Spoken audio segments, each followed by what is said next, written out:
Aureos Energy has been contracted by Scottish and Southern Energy Networks to build a new 132,000 volt Trident line, which is a direct replacement for the existing grid supply connection, which has now reached its end of life.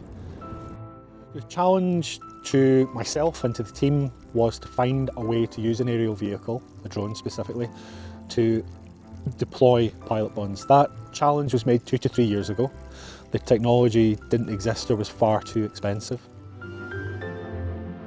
Drone deployment on this particular project has meant that we can reduce the vehicle movements. Therefore, we are reducing our carbon emissions, we're reducing soil compaction, we're removing the potential for siltation.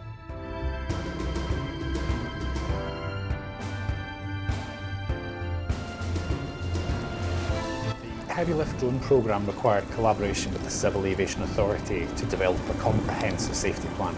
This plan enables us to operate drones that exceed 25 kilograms, which happens to be below the lifting capacity of our new heavy lift drones.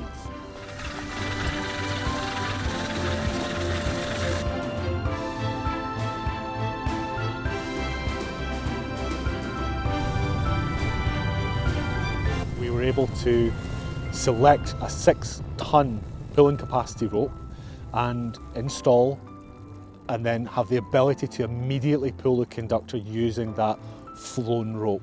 Particularly in the section that we are constructing, it's roughly 83% deep peat across the project. We also have numerous Schedule 1 birds across the project, making it particularly difficult to operate. Heligai has always been at the forefront of support for Aureos, enabling us to attain our operational safety case. We are currently advancing our heavy lift drone programme and actively exploring opportunities to further integrate heavy lift drones into our overhead line construction activities.